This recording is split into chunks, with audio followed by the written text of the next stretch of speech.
Today's episode is about the habits that can create misery in our natural, innate psychology that drives us towards them.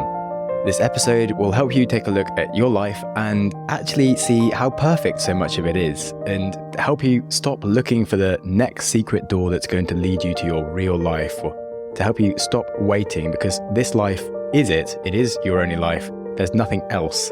It's here right now, and you need to work out how to enjoy it, or you're going to be miserable wherever you go for the rest of your life forever. And so it's important to create all the happiness that you are able to create and remove all the misery that you are able to remove.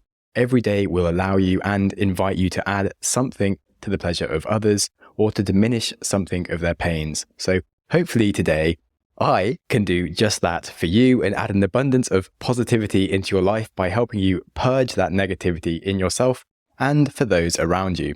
I am Sam Webster Harris, and welcome to the Growth Mindset Podcast. We'll be back in a moment after the break. Okay, so today we are covering the 7 habits of highly miserable people and how to, in general, stop screwing yourself over. And we're going to jump right in with habit number 1, which is lying to ourselves.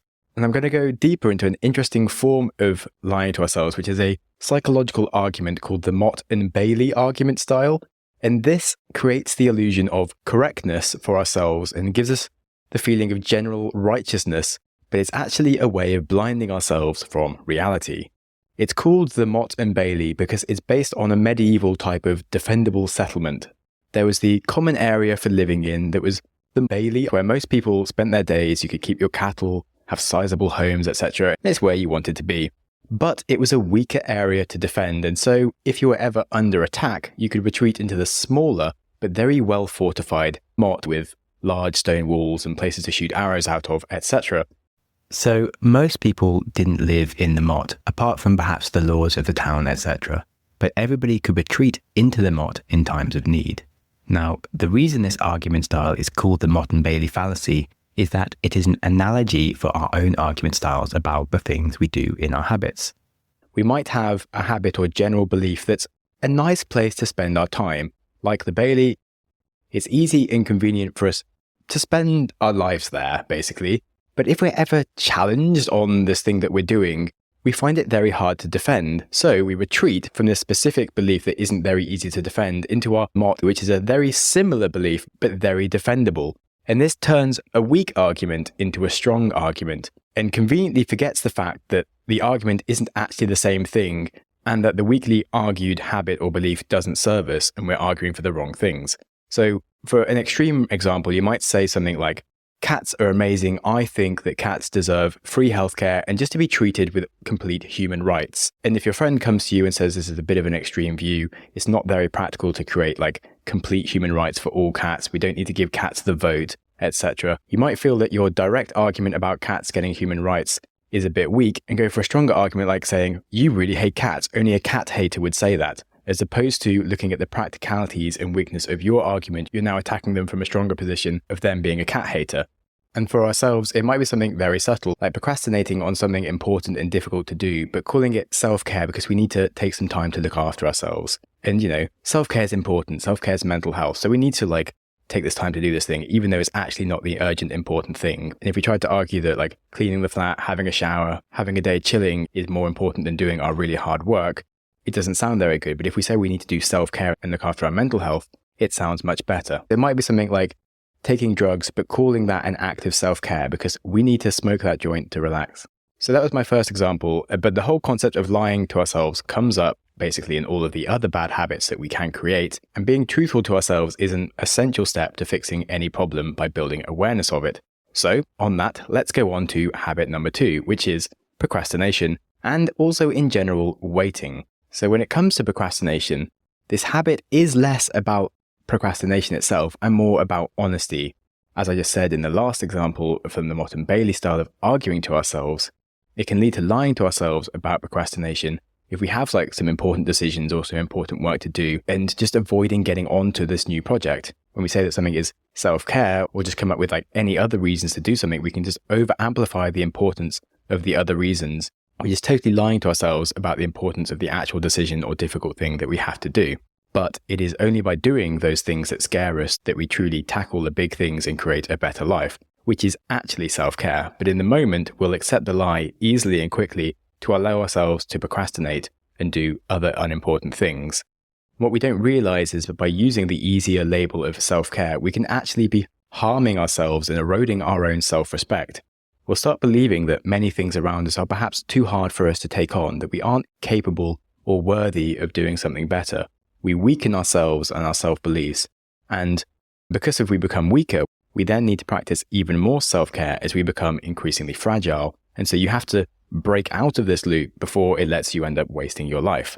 And on the subject of wasting your life, the other bad habit in this section is waiting. And waiting for things is a really common lie that people have. We get a very naive idea of life that we accidentally just pick up from society, that so many things need to be perfect before we can do them.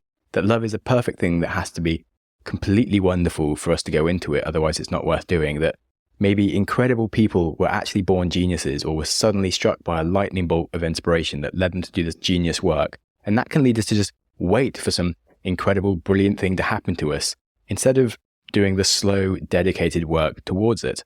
But if you look at romance, sadly, most brilliant romantic love, it takes time, and probably any partner that you find won't instantly be perfect on every level. So just waiting for some completely perfect person to drop out the sky that you won't need to do any work on yourself with to create a better relationship, that's a lie. And so you can't wait for perfect love. You have to work for it.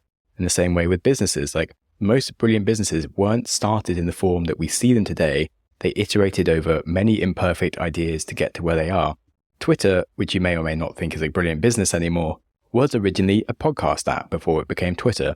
Apple was two dudes building computers in their garage.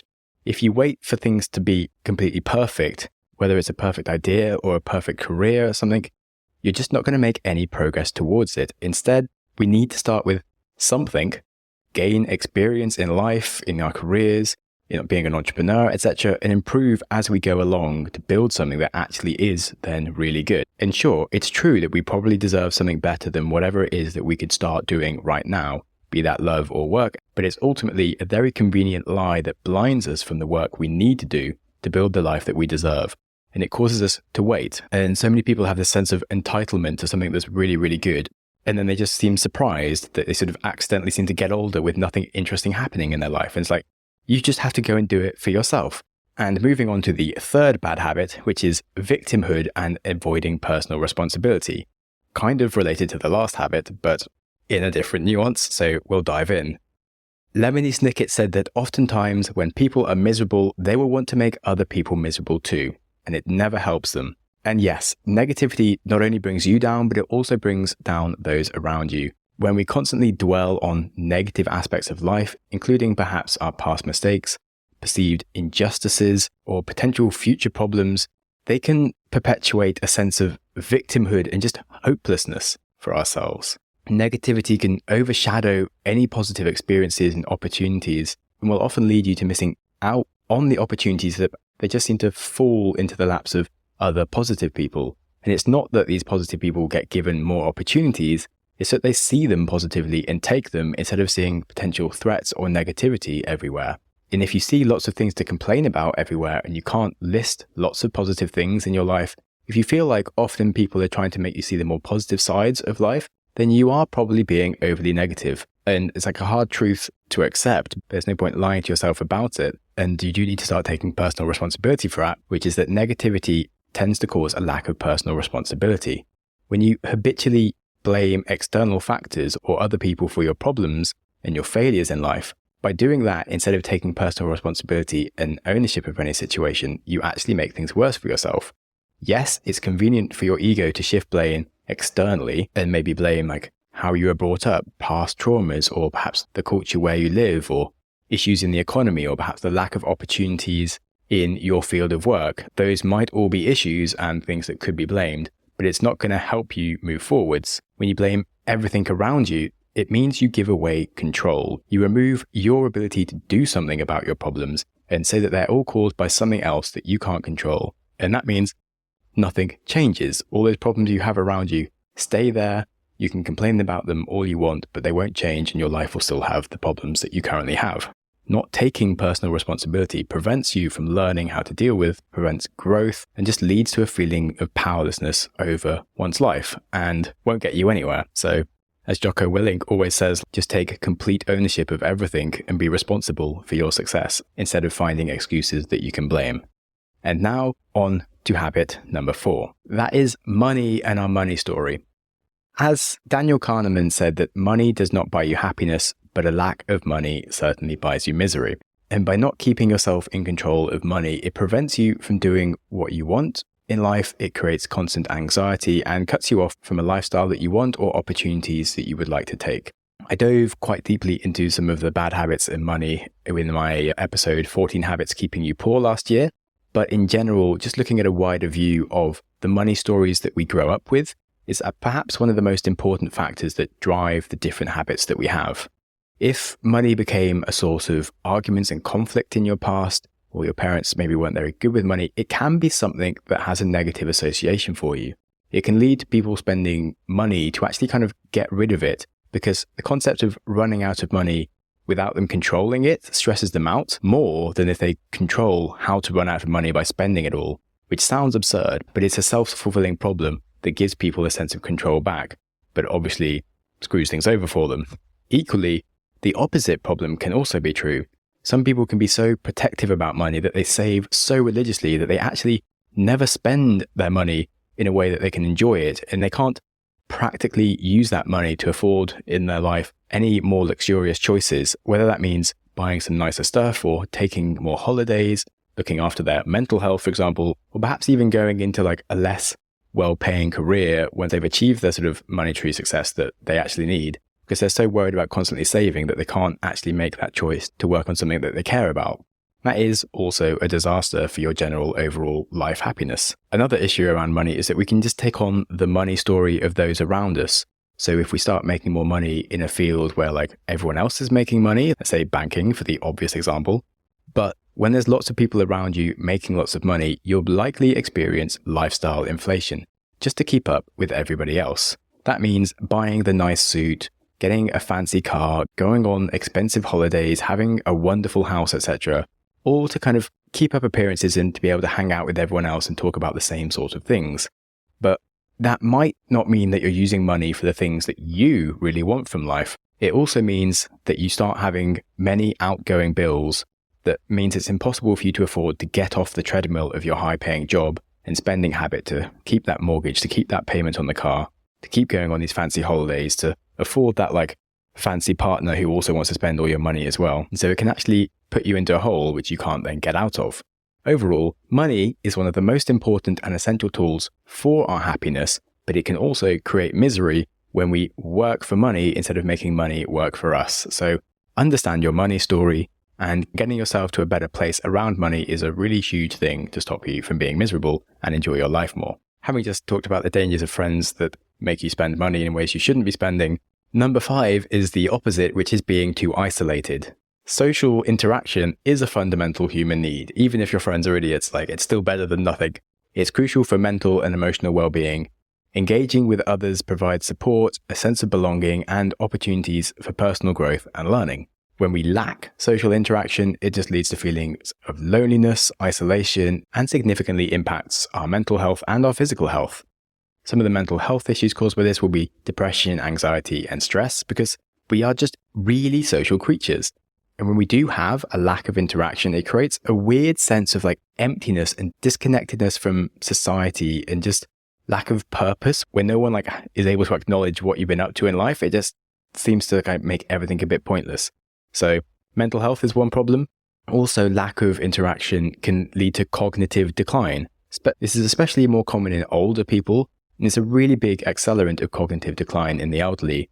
Regular interaction stimulates the brain, it keeps it engaged and active. It gives a purpose for actually remembering stuff about your life and using your brain. And when there's no social interaction, your brain starts to just switch off, just like the rest of your muscles degrade when they're not being used. So, if you have grandparents that are getting older, you should definitely pick up the phone more often and go and visit them as much as possible. But you should be aware that this also happens in younger generations, when if we do really shut ourselves off from society, we start to just become worse at things. We lose that social ability to communicate as important muscles that help us operate in society. And you just really don't want to do that. Like, COVID was great for a few months, but then over a year, it wasn't so much fun. Another issue with isolation is reduced emotional support in general. Social interaction builds and maintains our support networks. It helps us get through our difficult times. And without this, it leads to an inability to effectively process and cope with emotional challenges. And that means we may fall on other bad habits to support ourselves. We don't have people around to positively encourage us, and we're just more likely to feel miserable in general. Some examples that contribute to creating more isolation is just the rise of working remotely. It's great in many ways, like I'm able to go and live in Portugal for a month, which is super cool, but I don't have any friends where I'm living, and so I definitely don't have as much emotional support right now for this month. And many individuals actually sort of work full-time from their home, and their work interactions can be limited to emails and virtual meetings. And when things get very busy with family, they just start to lack in-person engagement with any other people, which can lead to feelings of professional and social isolation. Again, last year I actually found it really hard when I moved to Amsterdam because I do work entirely online, had no reason to meet anyone there, which did make it harder for me to build a social circle compared to when you're at university or you have a job where you meet people all the time. So you do have to go out of your way and join different clubs, find a place to do co-working where you can actually start meeting people and build some friendship groups if you're going to be somewhere any longer than a month. Another area that causes isolation is just ignoring social interactions due to having anxiety or low mood. People who struggle with social anxiety or depression can often decline social invitations, and we think people are just busy, but they actually may be going into a cycle of isolation and just continuing these excuses to skip social gatherings. Over time, this leads them to start to be forgotten from their friend group, and it can exacerbate their own feelings of loneliness and reinforce their anxieties, creates a self-perpetuating cycle of isolation and just mental health challenges. So if you do see this starting in yourself or others, set some intentions to break this cycle or help someone else break that cycle and spend time in a more protected way, and think about how you can build up to bigger social interactions, because it isn't a good path to be walking down as it only gets worse. Lastly, another cause of isolation is just technology these days. Besides remote work, it just has become more of a substitute to real life interactions. Compared to meeting people in a bar, we use Tinder. Compared to hanging out with your friends, you might just do things online. Excessive use of social media, video games, binge watching TV shows can just lead to our physical social interactions. And when those interactions do happen, we might not even be present because we're too busy in the virtual world. And it can be very alluring to transition into the ease of online communication and entertainment over face-to-face interactions, but it does lead to a lack of deep, meaningful relationships and a sense of loneliness. Even if you are very connected to others online, it isn't the same. And now this leads nicely into our next bad habit. That is social media. Yes, social media can be social sometimes, but as I just outlined, it can reduce connection in the moment, but it also causes many other problems. It does initiate comparison to others, which is just hard to avoid on social media. And in general, even outside of social media, comparison to others is just a really bad habit to create misery for yourself anyway. Whether you're comparing in terms of success or possessions, lifestyle, romantic partners, all of these things can lead to feelings of inadequacy, jealousy, and just constant dissatisfaction and negativity with one's achievement and status. And that's just, of course, a bad habit. But on social media, that just amplifies it naturally, because in real life, we'll probably see very few people who are abundantly successful, absolutely killing it. But on social media, those are the people that you see the most, and you don't get a true version of reality. And also, even when you are looking at your friends, which you probably don't see as much on social media as you'd like to think, but you're only seeing the best parts of their lives. Sure, I posted a lot when I was in Nepal climbing mountains doing crazy stuff. When I'm having a boring day working, it turns out I don't post that much on social media. And conversely, for ourselves, we'll be putting up content that doesn't represent our own true reality of our life, which can create a sense of detachment from our life, because if we have this virtual image of ourselves that isn't real, like I just said for myself, my life is a bit more mundane than all of the crazy stuff you can see on my social media, because by the nature of my life, I do actually have quite a lot of admin and boring crap that I get up to that social media doesn't see. And I don't feel like I'm quite such a cool, crazy adventurer as it might appear. Anyway, the other problem with social media is that it just wastes time. It's an instant fix in all of those moments that we are unsure what to do, and it can instantly occupy ourselves. It protects us from feeling bored, has this false illusion of productivity, but it means we avoid doing more meaningful stuff. Social media just fills all those little moments of life, spread out like these little confetti moments of our day. But succumbing to social media very regularly actively erodes our own brain's willpower to just sit still and focus on doing things or allowing ourselves to be bored. So having a habit where you let yourself go onto social media regularly throughout the day has many, many detrimental effects. And if you do want to use social media, you should really try and limit it to just once a day and remove a lot of the people who maybe are toxic or maybe are just sort of successful and don't give you a true representation of reality. I could, of course, rant much longer on the problems with social media, but we're going to move on to the final bad habit that will cause you lots of misery, and that's ignoring real self-care. When we consistently neglect the things that are important for our self-care and mental health, we, of course, create more misery for ourselves. Now, real self-care isn't actually super easy, like taking a nice bath or avoiding doing something difficult, and it's actually often the opposite. Neglecting our self-care will lead to things like poor eating habits, lack of exercise, inadequate sleep, and ignoring our mental health. That will all lead to a decline in physical and mental well-being, which of course impacts our overall happiness and life satisfaction. Doing harder things that actually make our life better will probably be harder in the moment to do. And when we have all these alluring ways that we can take an instant dopamine hit by using social media or even watching some like equivalent of intellectual junk food, but in the long term, we do have to look after ourselves. Remember that we are basically just an animal. If you had a dog, you would probably want to feed it good food. You'd want it to exercise correctly. You'd want it to get a good amount of sleep. And you have to do the same for yourself. It's a lie to say that you're giving yourself self-care by not bothering to do the hard work, ordering a takeout instead of cooking real food, not doing any exercise and instead sitting on a sofa. Like, that is not self-care. Another thing that I should definitely mention on the subject of lying to ourselves around self-care is drugs. It's easy to get into drugs because they can sometimes help us with things, and perhaps the first time you smoke weed, it sort of really relaxes you and it can help you deal with certain traumas and other problems in your life, and it can feel like you are doing self-care. But when you start to rely on it as a regular thing, it can be really bad. Sure, even if it gives you relief from things like social anxiety or creating detachment from your problems, disconnecting from your past, these seem really alluring, and when you start taking drugs, it can definitely feel like a net positive thing. But when you do rely on it, it does quickly turn into an overall net negative thing. However, we can maintain the lie that the drugs are good for us. In fact, it can feel really confusing because you'll feel like your life is difficult or getting worse, but you'll have learned that drugs were a good thing. You know that they helped you with these things, so you keep taking the drugs, but the problems are still there afterwards. And we just feel like more drugs must mean more happiness and less problems. Yet, of course, that's not what happens. Sure, we've been told by society that drugs are bad, but we feel like we've learned something different, like it's our secret that even though people say drugs are bad, we've discovered that they can be good, so everyone else is wrong and we'll just keep taking more. But yes, eventually you'll reach a point where it either gets so bad that you do finally have to stop and have a big self-realization moment, or you might find like a stasis point where you just sort of manage to take them every day and become like just a general addict.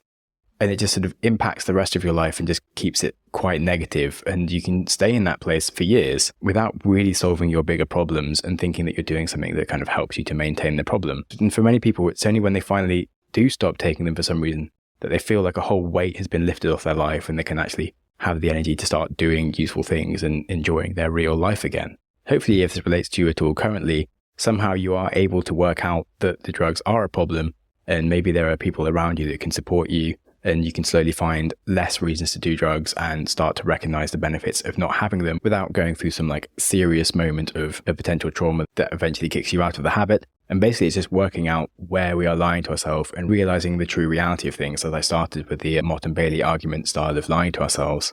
Often when we start taking drugs, we think it's self-care, but in reality, self-care is definitely quitting drugs. And if you do genuinely believe that you do need to take drugs for something, then it's really probably worth talking to a doctor about that problem and getting a prescription from a professional for a specific issue like depression or anxiety than taking illicit drugs in uncontrolled ways. Because in reality, everything about you knows that that's actually a more sensible decision, even though you kind of want to think that you're doing the right thing. So yeah, Uncle Sam on the anti-drugs parade here. Anyway, that was the 7 habits of highly miserable people. And sure, maybe I combined a few into like 2 habits at once, which is like a cheeky way to get more educational content into the episode. But I like to give as much value as possible. And on that topic, I actually have a final bad habit and general solution for you. You may be very surprised by this, as this is the Growth Mindset podcast, but the final bad habit is something that is present in all of the other habits, and that is a fixed mindset and resistance to change. Because a fixed mindset is an overall encompassing bad habit that can affect us in all parts of life if we let it. And so that conveniently means for the podcast that a true growth mindset is the solution. To be more humble, to quieten our ego, and accept that we do need to work on ourselves to change. That is the solution in all areas of our bad habits. With a fixed mindset, we'll seek ways to lie to ourselves, we'll seek ways to blame others or to blame our situation, but in reality, taking control of what we can do to improve ourselves is of course the answer. When we are unwilling to adapt, it'll lead to stagnation, a sense of being left behind, and especially in a world where change is constant. This attitude will of course prevent our personal growth and our ability to have new experiences and opportunities. And sure, I understand that sometimes we want things to go perfectly. We might want to wait to make that decision of what we need to change in our lives, but there is no growth without change, so it's better to do something than nothing.